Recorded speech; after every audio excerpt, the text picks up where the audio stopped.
Bonsoir, donc une petite vidéo pour une astuce de bricolage qu'on peut faire sur un étau comme ça. Ce que j'ai déjà remarqué, un petit souci. Alors c'est peut-être parce que c'est pas parce que c'est la fabrication Made in China, mais je pense que c'est dû à la fabrication. Je suppose, hein, maintenant je sais pas. Il faudrait vérifier par rapport au vôtre pour voir. C'est pour ça que je fais la vidéo, hein, pour ceux qui ont un étau comme ça. Alors il y a plusieurs dimensions, hein. Il faudrait voir si c'est pareil sur toutes les dimensions, hein. Donc ici on a une noix ici là, avec un ressort derrière, bien sûr qui appuie sur la noix pour maintenir la noix en place sur le crantage, hein. Et ici il y a le premier cran jusqu'au dernier cran ici. Quand on met sur le premier cran là, qu'est-ce qui se passe quand on serre une petite pièce supérieure à 4 mm? Pour moi c'est supérieur à 4 mm. 4 mm ça passe sans problème. L'axe reste bien droit comme ça. Impeccable. Par contre, dès que je dépasse 4 mm, l'axe il se décale comme ça. Donc là, la partie ici de l'axe remonte légèrement sous le bossage et donc ça décale. Alors, c'est pour ça que je fais cette vidéo là, c'est pour savoir si vous ça fait pareil sur le vôtre ou pas, ou c'est parce qu'il y a défaut de fabrication sur la noix par exemple, ou autre chose, j'en sais rien, hein. Peut-être que c'est pareil sur tous, hein. Moi je sais que celui que j'avais avant, il faisait pareil, hein. Il me semble que ça me dit quelque chose, ça me rappelle quelque chose ça. C'est pour ça d'ailleurs, c'est pour ça aussi que j'avais changé pour ce modèle là, que je trouvais beaucoup plus pratique, hein. Savoir si ça fait ça. Alors moi j'ai remédié au problème. Donc forcément, il faut bien trouver une solution, hein. La solution c'est mettre une rondelle là. Alors ça c'est le provisoire peut-être, hein, je sais pas. J'ai mis une rondelle là. Je sais pas si vous la voyez. Je vais approcher. La rondelle, elle est juste ici. La rondelle fait à peu près 1 millimètre. C'est une rondelle standard, 1 millimètre et demi, un truc comme ça, 1 millimètre 2. C'est une rondelle standard. Elle compense le jeu qu'il y a entre la noix ici et la largeur de la gorge qui se trouve là. Et qu'est-ce qui se passe quand on serre au-dessus de 4? La vis qui se trouve en biais entre le mort mobile et la noix, ben c'est trop en biais. Quand on est sur le mort, sur la position numéro 1, parce qu'on se rend compte que quand on est sur la position numéro 1, il faut dévisser vachement pour être dans la position numéro 1. Donc en fait, elle se trouve vraiment en travers comme ça, et non pas comme ça, mais comme ça. Et ce qui fait que la noix, quand on serre, elle se cabre en fait, elle se tord, elle se décale sur le côté, et libère la partie de l'axe d'un côté. Ça veut dire qu'elle ne tient que sur un côté, elle ne tient pas sur l'autre. Donc j'ai remarqué ça. Alors on s'en rend compte aussi avec la clé, quand on serre, ben, ça fait un peu élastique. Donc c'est pas très bon. Donc en mettant la petite rondelle là, c'est bon. Je peux serrer du 4, du 5, du 6, jusqu'à 6. Parce qu'à partir de 6, entre 6 et 7, on passe sur le deuxième cran. Donc là, il n'y a plus de problème. Vous comprenez? À mon avis, la vis, elle est plus inclinée comme ça, plus droite. Et donc là, il n'y a pas de problème, ça marche. Il n'y a que dans cette position-là que j'ai remarqué ça. Donc pour éviter ça, puis d'avoir un problème sur une petite pièce, bah peut-être de mettre une rondelle là, ou de refaire un axe. Parce qu'on ne va peut-être pas changer la noix, parce que la noix c'est un petit peu de travail quand même, hein, il faut s'amuser à faire ça. Le plus simple c'est de changer l'axe à la limite. Ça veut dire que si la rondelle ne tient pas collée ou que vous voulez mettre autre chose, bah, vous avez un bout de stube qui traîne, un bout de stube pas trop gros, par exemple un bout de 12 ou de 14, et ben d'usiner une partie du même diamètre, je ne sais pas si c'est du 6 hein, ou du 7, je ne sais pas. Et puis pareil de l'autre côté, puis de laisser une épaisseur pour justement qu'il reste coincé dessus. Voilà, qu'il reste bloqué. Comme ça, bah, vous avez un axe qui est calé. Alors sur un côté, parce qu'apparemment ça marche que sur un côté. J'ai pas mis une rondelle de chaque côté parce qu'il n'y a pas l'épaisseur. Hein, je suis limite, mais il y a quand même du jeu. Hein, j'ai laissé du jeu quand même. Avec la rondelle, il y a assez de jeu. Donc on ne peut pas mettre des rondelles plus fines une de chaque côté. Mais peut-être que ça ne changerait pas. Ça ne changerait rien. Parce que là, en mettant que d'un côté, ça marche très bien. Et que de ce côté-là. Et pas de l'autre. Quand je mets de l'autre côté, ça ne marche pas. Parce qu'à mon avis, en serrant, ben, c'est de ce côté-là qui se cale. Il se cale de ce côté-là et empêche le côté là-bas de se soulever. Donc voilà ce que j'ai remarqué. Donc ça, c'est pour ça que je fais cette vidéo, pour ceux qui ont cet étau-là, et qui me disent ce qu'ils en pensent, si c'est pareil sur leur étau ou pas. Moi, je pense qu'ils sont tous à peu près pareils, hein. Peut-être des hauts de gamme qui sont pas faits comme ça, mais bon, je pense qu'ils sont pareils. Ça, c'est dû au fait de l'usinage de la noix ici, qui n'est pas parfaite, hein, qui n'est pas à la bonne épaisseur. Je suppose que c'est ça, mais il faut quand même du jeu. Et ça permet, c'est par rapport au fait que quand on est sur la position numéro un, la vis, elle se trouve vachement en travers. Elle est vraiment en travers. Elle n'est pas droite, plus droite, elle est vraiment en travers. Et ce qui fait que ben, on a une position qui est délicate par rapport à l'axe, hein. Mais vraiment, l'axe est vraiment, il tient limite sur l'écran. Voilà. Moi, je pense que c'est plutôt ça. Donc, à vérifier sur vos étaux, puis dites-moi en commentaire, faites l'essai sur les vôtres, puis laissez-moi des commentaires, d'avoir ce que vous en pensez. Maintenant, je vais parler à ceux qui n'ont pas d'étaux comme ça, puis qui voudraient peut-être investir là-dedans, puis se disent, ah bah c'est super, je veux un étau comme ça pour mettre sur ma fraiseuse. C'est bien sur une petite fraiseuse, parce que c'est compact, c'est précis, mais c'est pas pratique du tout. Pour la bonne et simple raison, alors explication. Je vous dis, à part la précision, à part le cambrement, c'est vrai que c'est bien. À condition qu'il y ait une rainure ici, comme je vous ai dit, hein, pour pouvoir mettre les petites brides. Parce que sinon, il faut caler sur le dessus, ici, là, hein, caler au-dessus.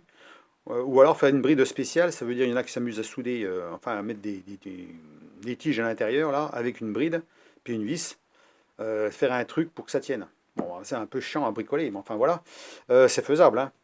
Mais ma foi, le mieux c'est d'avoir carrément ça, comme ça on est sûr, on met la bride, on sert, fini. Bon, voilà, c'est tout, hein. C'est comme ça, on se casse pas la tête. C'est plus facile de faire des brides que des brides simples comme ça, que de faire avec des tiges qui rentrent dedans. Alors, le petit souci qu'il y a là-dessus, c'est qu'entre le niveau numéro 1 et le niveau numéro 2 de la crémaillère, donc le numéro 1 permet de serrer jusqu'à 6 à 7 mm, pas plus. Grosso modo, j'ai à peu près vu ça. Donc quand vous ouvrez, avec la vis, elle est en travers dedans, hein. C'est une vis de 8, hein, avec une BTR de 6. Donc il ne faut pas serrer comme un malade avec ça, hein. On n'a pas du tout la même vis que ça. Rien à voir, hein. Là, on a une vis pas trapézoïdale et d'un diamètre suffisamment gros.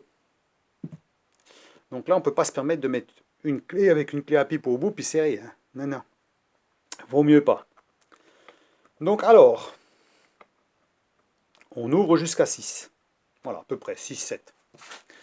On ne peut pas davantage, parce que si on ouvre un peu plus, ben, qu'est-ce qui va se passer? Eh ben, on risque de glisser sur le deuxième cran, quand on va serrer quelque chose. On risque de glisser. Donc quand vous allez serrer, vous êtes peut-être tangente, c'est tangent si on ne va pas glisser de l'autre côté. Donc ça peut être embêtant. Donc il faut passer sur le cran numéro 2. Voilà. On passe sur le cran numéro 2. Alors, je suis sur le cran numéro 1. On passe sur le cran numéro 2. Alors il faut savoir que cet étau-là, il faut jouer sur la clé. Ça veut dire qu'on ne peut pas s'amuser à serrer avec les doigts. Alors, pour serrer, on appuie en bas. Et pour desserrer quand on décrante le mort, on lève. On lève pour décranter. Voilà, on lève, voilà. Ça, choisit le cran qu'on veut. Voilà, on va choisir le cran numéro 2. Alors, il ne faut pas trop desserrer parce qu'après on ne les sent plus, hein. Voilà, là, j'ai trop desserré. Voilà. Alors là, ce qui se passe quand on desserre de trop, là, j'ai trop desserré la vis. Voilà, c'est bon, je suis sur le cran numéro 2. Si on desserre trop la vis, la noix, elle va se foutre de travers dedans, hein. Donc voilà, bon là, c'est bon. On est sur le cran numéro 2. Donc on va serrer. On ne peut pas serrer plus que ça. C'est normal, puisque automatiquement, bah, il faudra se mettre sur le numéro 1 pour pouvoir serrer une pièce plus petite, hein. Donc là, c'est le minimum. Donc on se dit, si on veut serrer ça, ben, on ne peut pas se mettre sur la position numéro 1, il faut mettre sur la position numéro 2. Donc là, on peut ouvrir et serrer la pièce sur le cran numéro 2. Donc là, ça passe. Pas de problème. Maintenant, on veut serrer sur l'épaisseur là. Donc à peu près 15 mm. Donc on sait que jusqu'à 15 mm, ça peut aller sur le cran numéro 2. Ça passe. On peut serrer. Sans problème. Maintenant, on veut serrer sur la partie la plus grande. Ça veut dire ici 2 cm. 20 mm. Et là, ça ne va pas le faire.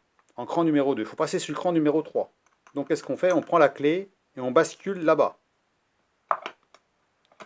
Numéro 3. Et ensuite, on va vérifier la largeur minimum pour voir si je suis moins que 2 cm. Donc on serre. Avant de fraiser. Hein. Là, je suis serré à fond. Ma pièce, elle est plus grande que l'ouverture minimum. Donc c'est bon, je peux serrer la pièce. Alors je parle de ça pour ceux qui ne connaissent pas et puis ceux qui n'ont pas d'étau comme ça. Ils ne peuvent pas savoir. Et il faut faire ça sur toute la largeur de l'étau, sur tout l'écran. Il faut toujours vérifier l'ouverture minimum qui soit plus petite que votre pièce que vous allez serrer. Sinon, ben, vous risquez d'avoir peut-être un problème. Si vous serrez une pièce qui est à peu près identique à l'ouverture minimum, ben, ça va peut-être glisser au moment du fraisage. Donc voilà. C'est pour ça que ce n'est pas très pratique comme étau. Moi personnellement, comme étau de précision, je préfère largement ça. On est d'accord. Là, on ne se casse pas la tête, on ouvre les morts, on met la pièce, on serre, on pointe. On n'a pas besoin de se casser la tête avec tout le système qu'il y a là. Et en plus, le serrage est beaucoup plus efficace sur celui-ci que celui-là. D'abord, il est fait pour serrer beaucoup plus fort, la vis est plus costaud. En plus, le serrage est bien dans l'alignement. Par rapport au centre du mort, là, on serre en travers. Donc, ça a un effet peut-être plaqueur, mais ça a un effet moins fort. Donc, on est obligé quand même de prendre la clé à pleine main, puis bien serrer. Pas non plus prendre une clé qui est 2 fois plus grande, puis essayer de bloquer, parce que là, on risque d'abîmer la vis. Parce que c'est du M8, hein, c'est du vis de 8, c'est pas une vis de 12. Hein. Donc là, on n'a pas la même. Là, c'est du pas métrique normal, ça, c'est du pas trapézoïdal. Donc, rien à voir en solidité. Hein.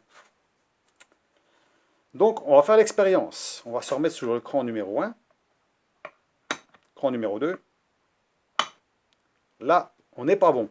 On n'est pas sur le cran numéro 1. Pourquoi? Parce que la vis, elle est de travers, là, et on n'est pas encliqueté dedans.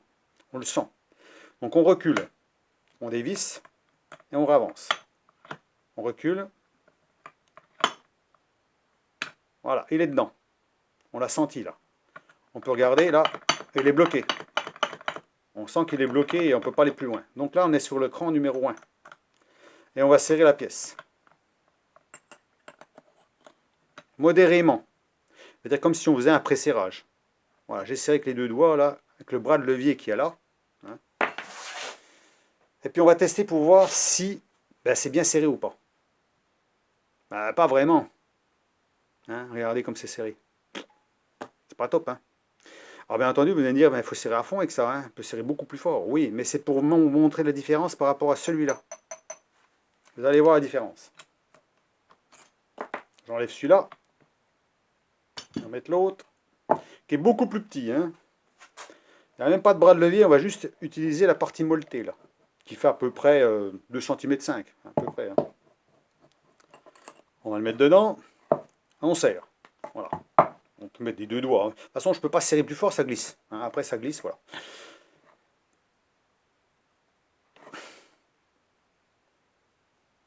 Oh, si je force vraiment beaucoup, je vais le bouger. Mais il serre énormément fort. Et sans mettre de bras de levier. Si je mets mon chasse ici, puis je serre, jamais je bougerai la pièce. Je peux vous dire que là, un étau à vis comme ça, avec la vis qui est sur une mort fixe, dans ce sens-là, comme l'étau modulaire, il serre énormément fort. Il a beaucoup de force. Donc, contrairement à l'autre. Et puis, vous avez la possibilité de serrer plus fort avec les trous. Vous avez des trous là, où vous pouvez mettre un petit chasse et puis bloquer. C'est ce que je fais en général. Jamais j'ai eu une pièce qui s'est desserrée de là-dedans. Voilà. Oui, c'est pas serré fort. Hein. Je fais avec mes 2 doigts, hein, comme ça. Je ne peux pas serrer plus. Hein. Voilà. Je peux y aller. Hein. Je ne le bougerai pas. Hein. Pourtant, juste un petit coup, il se dessert. Hein. Vous voyez la différence de serrage? Donc, bien faire attention quand on achète un étau comme ça, il y a des subtilités. Donc, vous voyez les petits trucs qu'il y a. Donc, c'est pour ça que je voulais vous faire cette vidéo-là. Donc, pour ceux qui en ont déjà un, vérifiez si vous pouvez serrer des petites pièces 4, 5, 6 mm en fonction de la grosseur, jusqu'à plusieurs dimensions, voir si l'axe en bas, il ne se met pas de travers. Pour ceux qui n'en ont pas, et qui veulent en acheter un, bien réfléchir avant de l'acheter et pour quelles raisons ils l'ont acheté. Hein. Alors, on voit bien 19 cm. On en prendrait peut-être un plus gros, il ferait peut-être 21. Hein, et on ouvrirait un peu plus grand. Contrairement à celui-ci, où quand on l'ouvre à fond, on n'est qu'à 5 cm et un existe des plus gros. À ce moment-là, il va avoir une vis qui dépasse de je ne sais pas combien, hein. Donc je ne sais pas quelle dimension qu'ils ont au maximum, je n'ai pas regardé, hein. Mais quand on ouvre ici à fond, voilà. C'est un peu le problème de ces étaux-là, c'est la vis. Voilà. Si je le mets pile pareil là, voilà, bien là pareil, ben là j'ai déjà tout ça qui dépasse. Et vous voyez la grosseur du mort ici, tout petit, hein, comparé. Hein. Quand on regarde la comparaison des morts, ils sont tout petits. Hein. Pas la même dimension. Hein. Donc si on prenait le même volume d'étaux comme celui-ci pour avoir le même que ça, ben, je pense on serait à la de longueur. Hein. Mais par contre, efficace. Très efficace. Voilà. Très efficace au niveau serrage. Facile à ouvrir, facile à fermer, bien sûr, il faut le faire à la main, hein. Mais ça va vite, il ne faut pas non plus 2 jours. Hein. Après, on peut mettre un système de manivelle comme moi j'ai fait sur mon étau Vévor. D'abord, l'étau Vévor, il va très bien, hein. Mais l'étau Vévor sert moins bien que qu'un étau en fait modulaire. Hein. Modulaire, il sert bien parce qu'il y a le même système. La vis est au-dessus du mort, hein, au milieu du mort fixe, hein. Alors que de mort mobile, je veux dire. Par contre, sur le Vévor, il est en dessous. Donc, c'est pas pareil. C'est pas pareil, hein, le serrage est moins fort. J'ai vu une vidéo là-dessus, je crois qu'il faut serrer 2 fois plus fort un étau Vévor pour arriver à la même force sur un étau modulaire, hein, qui a le même système de vis. Bah là, c'est à peu près pareil. Là, vous serrez 2 fois moins fort celui-ci que celui-là, pour avoir le même serrage. Voilà. Là, il faudrait serrer presque, déjà avec la clé, avec le bras de levier là, pour arriver à avoir le même serrage que là à la main. Alors, vous voyez la différence, hein. Donc voilà, je vous laisse sur cette vidéo et sur les conclusions un petit peu des petites bricoles. Alors laissez-moi des commentaires, dites-moi si vous avez testé le truc là pour voir si en premier cran, comme là en premier cran on est obligé vraiment de dévisser la vis pour pouvoir y aller au premier cran, hein. On voit bien qu'on est obligé de desserrer, desserrer, desserrer pour y arriver. Hein. Là j'y suis pas, vous voyez, on voit que j'y suis pas, il n'y a rien à faire. Je suis obligé de desserrer, desserrer, encore. Ah, on est presque là.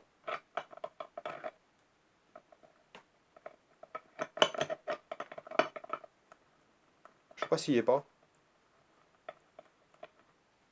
S'il y est là. Voilà. Donc en fait voilà, il faut desserrer plus la vis que quand on est en position 2. En position 2 ici, ben, en fait, on a moins de courses à donner. Voilà.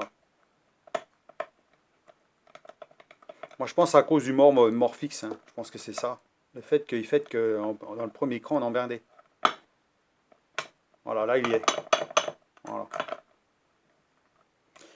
Donc à vous de voir, quand vous achetez un étau, de bien réfléchir l'étau qu'il vous faut, hein. Je vous dis, bon, moi je vous dis pour un étau de fraisage classique, si vous êtes sur une fraiseuse un peu comme la mienne, un bon étau Vévor. Alors il y a les 2 modèles, vous avez vu, avec une rigole tout autour, enfin une goulotte tout autour pour évacuer les liquides plus facilement, ou sans, avec les côtés comme celui-ci par exemple, qui sont usinés, qu'on puisse mettre comme ça ou on mette comme ça.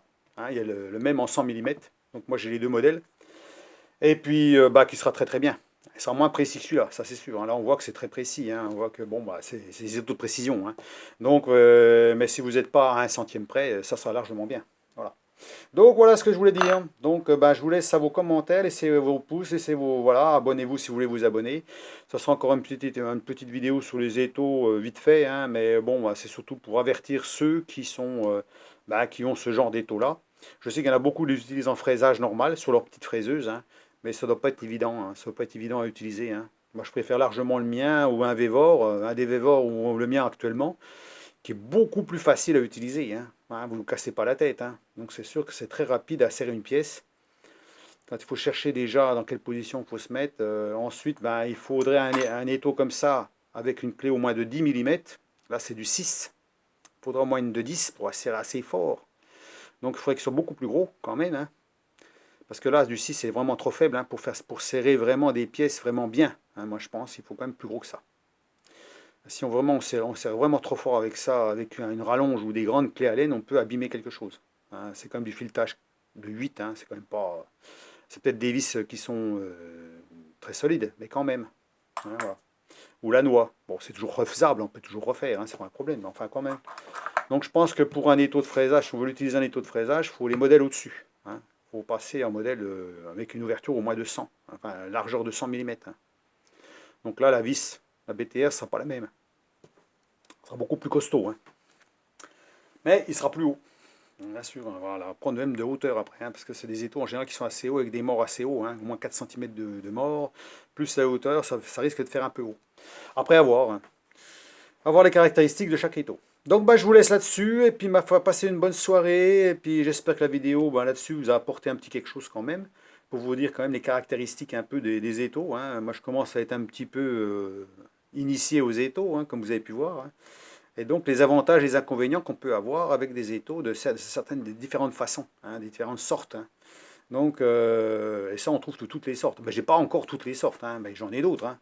Mais bon, il y en a d'autres modèles, hein. Donc après c'est un choix, hein. En fait, en fonction de ce qui vous est le plus facile pour vous, hein, pour travailler. Donc voilà. Après, on peut en avoir plusieurs sortes, hein. Comme moi, là, j'ai déjà deux modèles, hein. Bon, vous avez deux modèles différents. En étau de précision, j'ai que deux modèles, hein. Après, les autres, les modèles qui sont modulaires, c'est plutôt des étaux de fraisage classiques, on va dire, voilà. Les étaux de fraisage classiques qu'on utilise sur une fraiseuse classique, on va dire, voilà, de façon normale, on va dire, voilà, c'est pas spécifique, hein, voilà. On est dans un étau de fraisage, c'est tout, hein, point barre. La différence, c'est que, bon, bah, c'est plus qualitatif, c'est tout. Voilà. Question usinage, c'est de l'acier, c'est pas de la fonte, voilà, les matériaux sont plus chers, bon, bah, c'est tout, hein, sinon il n'y a rien d'autre, hein. Donc voilà, ce coup-là, je vous laisse. Et puis vous avez bien vu que, ben voilà, hein, si vous avez acheté un étau, ben faites gaffe à tout ça. Faites gaffe aux petits. Alors vérifiez bien aussi que vous avez ça, hein, vous avez cette gorge-là. Parce que là, ça va être un peu le bordel pour les caler, hein. Donc voilà, hein. Et puis c'est tout ce que j'avais à dire. Si vous avez des questions, vous pouvez me les poser, il n'y a pas de problème, hein. Donc ça, c'est du AliExpress, hein. Celui-là, non, pas celui-là, hein. Celui-là, c'est du Alex Gunt, hein. Je dis, c'est un vendeur qui vend des trucs de. Pour l'instant, j'ai regardé sur son site, il est actuellement en congé, je crois, ou un truc comme ça. On ne peut pas acheter chez lui pour l'instant. Donc voilà, à voir, hein. Donc il avait tout ce qu'il y a pour les fraiseuses, hein. Pas pour le tout, mais c'est pour la fraiseuse, je crois, hein. Tout pour les fraiseuses. Donc les pinces, les porte-pinces, etc., etc. De toutes les dimensions. Voilà. Donc bah, je vous laisse. Allez, à plus, au revoir.